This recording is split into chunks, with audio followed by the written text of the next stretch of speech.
MAGA turns out to have been a myth. Let's be frank, it was never real. People voted for something that was never real. You've got to go back to the Republican National Convention. And during the Republican National Convention, there was a giant Israeli flag on the wall. And there was a placard above the flag that said, Israel first.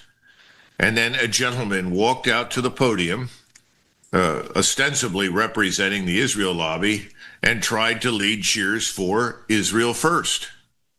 Well, the response was tepid, to say the least. But the people that voted for Donald Trump didn't understand what they were listening to. The signal was unambiguous and clear. You were voting for Israel first. And that's what you got for a cabinet. That's what you got for a government. Now, as you point out, that applied equally to the other side, regardless of what the other side says. We have a government in Washington that is corrupt to its core. It's corrupt, it's ineffective, it's incompetent. And that's what we are now going to discover in the days and weeks and months ahead. The whole place is going to come apart because this war is going to expand.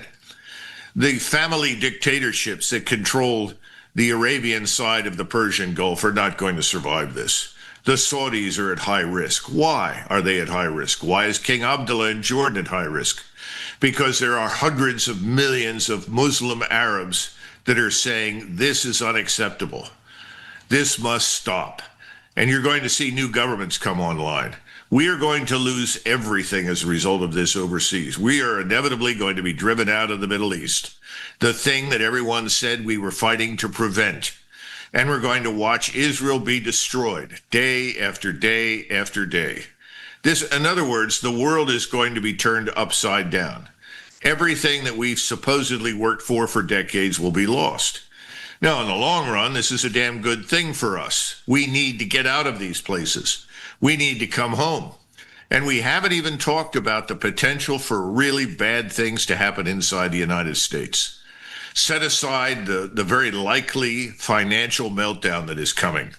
As soon as we start to lose troops, men, people, ships, anything, you're going to see the stock market react very negatively. That's not just the market, but we have the bond market. You're going to watch the interest rates rise. We're going to try and suppress the inevitable inflation that results. It's not going to happen overnight, but it's going to happen. And as these things grow worse, the demand here at home for change in everything. Most important, change overseas. Come home. No more wars. That pressure is going to be overwhelming. Doesn't matter who is in Washington and what they say. They're all going to confront this. So this is in the language of fools in Washington, a game changer, as though this were a game. This is a strategic sea change. We don't get it, and we're not going to get it until all of the bad things happen that are coming. And by the way, there are a lot of people that are in the intelligence business that are professional who are now worried about terrible things happening here inside the United States. Our borders were open for years, George.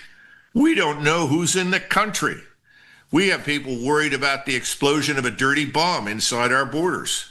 And we should be worried, extremely worried. But until these things happen, the American people will not really wake up. They may walk away from Donald Trump and say, what a mistake we made, but they're not going to demand real action until they're hurt. That's coming.